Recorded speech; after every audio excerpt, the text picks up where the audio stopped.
দুখানা লাইভ দেখার পর খুব সাধারণভাবে মানুষের মনে প্রশ্ন আসবেই যে তাহলে কালপ্রিটটা কে। প্রশ্নটা ছিল এটাই। তোমরা কি বুঝতে পারলে? খুঁজে পেলে কে আসল কালপ্রিট? খুঁজে পেলে কাউকে? দেখো, টাকা পয়সার জোর কার বেশি আছে, মানে আমার যেটা মনে হলো পুরো দুটো লাইভের জিস্ট যেটা আমি যেটা পেলাম আর কি, আমার যেটা মনে হলো সেটা হচ্ছে এটাই যে মেক্সিকোর যে আছে না, তার পাওয়ারটা সব থেকে বেশি। আর দেখলাম যে মিষ্টি মুখে বেশ খুব ভালোভাবে তেল দিয়ে গেল আমাদের দালালকে। বুঝতে পারলাম না দালালকে কি ভয় পায় নাকি দালালকে ভক্তি করে, কোনটা খুব একটা বুঝতে পারলাম না। কারণ ভক্তিটা যেটা অতি ভক্তি দেখিয়ে গেল যে প্রচুর ভালোবাসা, প্রচুর ভালোবাসা, ভীষণ ভালোবাসা, আজও বাসি, আগেও বেসেছি। ভাই ওরে বাপরে, তো সে অমর প্রেম কাহিনী। এদের মনের মধ্যে যদি এত ভালোবাসা, এত বন্ধুত্ব, তাহলে সম্পর্কটা ভাঙলো কেন? পাবলিকের তো প্রশ্ন এই জায়গাতেই। সবাই যদি এত সতী থাকে, এত সতীতে ছড়াছড়ি, তাহলে অ্যাকচুয়ালি এই ঘটনাটা ঘটলো কিসের জন্য?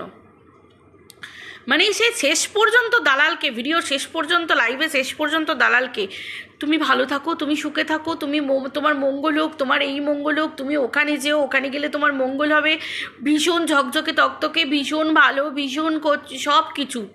অথচ তুমি তোমার মতো থাকো, তুমি তোমার মতো থাকো, আমাদের সাথে আর তোমাকে রাখা হবে না। কিন্তু কারণটা কি? ঘটনাটা কি? কেন দালালকে এরকমভাবে তেল দেওয়া হলো? দেখো, সবাই জানে দালাল সুবিধের নয়।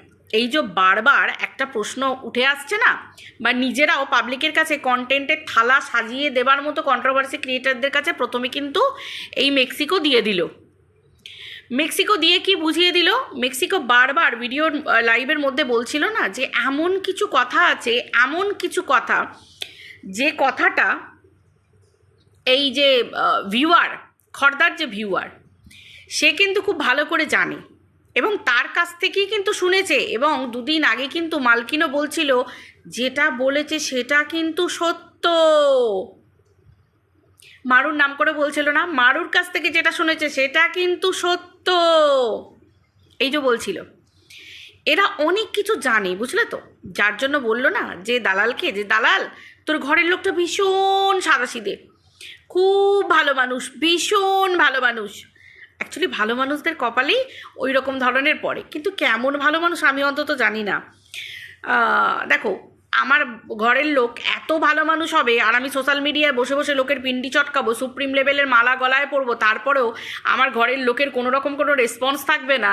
সে যেদিকে ঘাড় হেলাবো, যেদিকে উঠতে বলবো উঠবে, বসতে বললে বসবে। সেখানে ঘরের মানুষ কি ভালো? আমার তো ওরকম ধরনের ঘরের মানুষ আমার মনে হয় না যে কোনো মেয়ে পছন্দ করবে বলে, বা সেই রকম ধরনের। আর ওরকম ধরনের ঘরের মানুষ থাকলে না, বাড়ির বউয়েরা অনেক কিছু খারাপ কাজ করে ফেলে, কিন্তু মানে কিছু শাসন করার কেউ থাকে না, দেখার কেউ থাকে না, কীরকম কিছু থাকে না। ঘরের মানুষটাকে একটু, মানে ঘরের মানুষ ঘরের মানুষের মতো হতে হয়। ঠিক যেরকম বলে না যে পুরুষ পুরুষের মতো হতে হয়, অ্যাকচুয়ালি সেরকম ধরনের। সরি। তো তাহলে ঘটনাটা কি বোঝা গেল? যে পুরোপুরিভাবে প্রথমে কন্ট্রোভার্সি ক্রিয়েটারদের কাছে থালা সাজিয়ে দিয়ে দেওয়া হলো, তারপর হঠাৎ করে লাইভটা অফ করতেই, লাইভ থেকে বেরোতেই মনে পড়ে গেছে যে বাবা এরকমভাবে বলে দিলি তোরা, মা দেখবি আমাকে নিয়ে আবার ছেকে বসবে। মালকিনের সাথে আবার ভিতরে ভিতরে হয়তো কথা হয়ে গেল যে আমাকে নিয়ে আবার বসে পড়বে, কারণ অলরেডি দালাল শুনিয়ে রেখে দিয়েছে চাকরিটা আমি পেয়ে গেছি বেলা, শুনছো? অলরেডি শুনিয়ে দিয়েছে। তারপরে আরও অনেক কিছু দালালও কিন্তু সেদিনকে ভিডিওর মধ্যে বলল যে আমি এমন কিছু বলবো না, চিন্তা নেই, যাতে তোর সংসারটা নষ্ট না হয়। আবার ওদিক থেকে বলছে, পোষ্যকে মালিক বলছে যে আমি এমন কিছু বলবো না যাতে তোর সংসারটা নষ্ট না হয়। আজকে সেম কথা মেক্সিকো বলল, এমন কিছু বলবো না সংসারটা যাতে নষ্ট না হয়। মানে এরা একে অপরের ভান্ডা সব কিছুই জানে। কি এমন ভান্ডা যেটা বললে সংসার নষ্ট হয়ে যাবে? ঘরের লোক এত ভালো হওয়া সত্ত্বেও সংসার ধ্বংস হয়ে যাবে। দেখো, আমরা তো ঘাসে মুখ দিয়ে চলি না, আর পাবলিকও ঘাসে মুখ দিয়ে চলে না, পাবলিক সব বুঝতে পারছে। তাহলে তোমরাই বুঝে নাও ভালোবাসা কীরকম ভালোবাসা। আর এরা যে দালালকে ভয় পায়, এবং দালালও ভালো করে জানে যে যতটুকু আটকে আছে থাক না, যদি কখনো দরকার পড়ে তখন বলবে, কিন্তু এরা বুঝতে পারেনি, বুঝতে পারছে না যে দালাল যথেষ্ট ভয়ঙ্কর। কিন্তু দালাল এখন কিন্তু চুপ থাকবে, তার কারণ দালাল একটা জিনিসকে খুব ভয় পায়, সেটা হচ্ছে দৌড়াদৌড়ি করাটা। এটাকে দালাল খুব ভয় পায়। যদি ভয় না পেতো না, তাহলে দালাল যদি বিরাট লেভেলের হাই লেভেলের কন্ট্রোভার্সি ক্রিয়েটার হতো না, মানে লজ্জা শরম ভয় মানসিকতা মানবিকতা সমস্ত কিছু নিয়ে আত্মসম্মান বোধ নিয়ে থাকা যদি কন্ট্রোভার্সি ক্রিয়েটার হতো না, তাহলে ওই রে করে কন্ট্রোভার্সি করে আমি বিরাট বড় কন্ট্রোভার্সি ক্রিয়েটার গিয়ে তারপরেই লোককে দিয়ে এই বলো না, ওর সাথে কথা বলো না, আমার গলা থেকে মালাটা খুলে নেবার জন্য, বলো না আমার গলা থেকে লিগ্যাল মালাটা খুলে নেবার জন্য, তাহলে মালিকের পায়ের কাছে পড়ে যেত না যে আমার মালা খুলে নেবার জন্য, আমার মালা খুলে নেবার জন্য। বুঝতে পেরেছো? অতএব দালাল কিন্তু খুব ভালো করেই জানে যে আমি যদি খুব বেশি তেড়ে ফুড়ে করে ফেলি, তাহলে কিন্তু আমার মালিক আর মালকিন খুব ভালো করেই দালাল জানে যে ওদের দৌড়াদৌড়ি করাটা খুব অভ্যাস, যে এখানে চলে যাবে ওখানে চলে যাবে আবার একটা মালা পরিয়ে দেবে। দালাল সেটা খুব ভালো করে জানে। তো দালাল এখন কোনো মতেই ঘাঁটাবে না, দালাল বুঝে গেছে আসলে এত মালা পড়েছে, সুপ্রিম লেভেলের মালা পর্যন্ত পড়ে ফেলেছে। অতএব দালালের মধ্যে এই যে বলছে না যে আমি শান্ত হয়ে গেছি, আমি ভীষণ কাম হয়ে গেছি, এমনি এমনি শান্ত হয়নি। সুপ্রিম লেভেলের মালা পড়ে ফেলেছে, এত মালা পড়ে ফেলেছে যে গলায় আর মালা রাখার জায়গা নেই। তো দালাল সেটা খুব ভালো করে জানে, তারপর চারিদিকে ইনভেস্ট করে ফেলেছে। তো এইবার যদি কেউ মালা পরায়, অতএব এই জায়গাটায় অনেকটাই টান পড়বে। এবার রইল পড়ে, এখন তো আর পাশে ইনভেস্ট করার মতো কেউ নেই। মেক্সিকো, সেও মানে দালালকে লাতখোর বলে দিয়েছে। এদিকে গোল্ডি দিদি, সেও লাতখোর বলে দিয়েছে। এদিকে মনিব, তার সাথেও সম্পর্ক নষ্ট হয়ে যাচ্ছে। তাহলে এরপর ঢালবেটাকে যদি কিছু হয় ওপর মহল থেকে ঢালবেটাকে, দুটো ঢালার লোক হাতছাড়া হয়ে গেল। এই তো কিছুদিন আগে পর্যন্ত দালাল পোষ্যের মতো রিয়াক্ট করতো, পোষ্য সেই পায়ের তলায় গুড়গুড় গুড়গুড় গুড়গুড় গুড়গুড় গুড়গুড় গুড়গুড় গুড়গুড় করতো মনিবের যা কিছু। মানে মনিব যদি বলতো পশ্চিম দিকে সূর্য ওঠে, দালাল বলবে হ্যাঁ আমার মনিব যখন বলেছে পশ্চিম দিকেই ওঠে। পূর্ব দিকে অস্ত যায়, হ্যাঁ আমার মনিব যখন বলেছে পূর্ব দিকে অস্ত যায়। মানে ঠিক এইরকম ধরনের ব্যাপার ছিল দালালের। কিন্তু এই যে বুঝতে পারছো, আসলে এরা দেখো একে অপরকে ব্যবহার করেছে, এটা তো পরিষ্কার কথা। এখানে কেউ ভালো নয়, কেউ এখানে ভালো নয়। এখানে সব পর করে আছে, ঠিক আছে? সব হচ্ছে ইনভেস্টার, এখানে বড় বড় ইনভেস্টার, যা বুঝতে পারলাম বড় বড় ইনভেস্টার। মালকিন ইনভেস্টারদের নিয়ে চলছে কারণ মালকিন ব্লগার, কিন্তু দালাল কখনো ইনভেস্টারদেরকে সঙ্গে নিয়ে চলতে পারবে না, কারণ দালাল কন্ট্রোভার্সি ক্রিয়েটার। দালালের কন্টেন্টের প্রয়োজন, আর মালকিনের কিন্তু কন্টেন্টের প্রয়োজন নেই। মালকিন তো চা করা, একটুখানি শুয়ে থাকা, বসে থাকা, হিসি করা, যা দেখাবে মালকিনের তাতেই মালকিনের ভিউজ হবে, কিন্তু দালালকে কন্টেন্ট খুঁজতে হবে।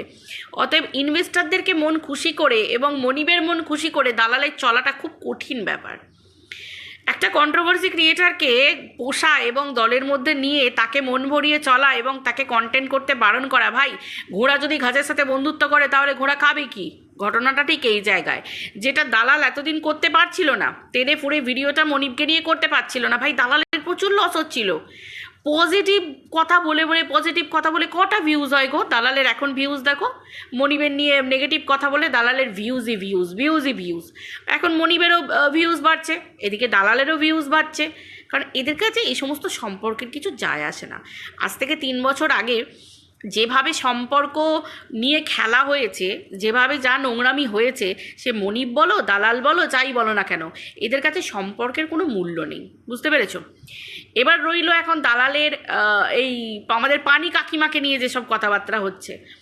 দেখো, যে মনিব নিজেই তো তার বাড়ির তার মানে জন্মদাত্রীকে নিয়ে অলরেডি সোশ্যাল মিডিয়াতে বলেই দিয়েছে তিনি কেমন, তিনি কি, আর তো নতুন করে তাকে চেনার কিছু নেই।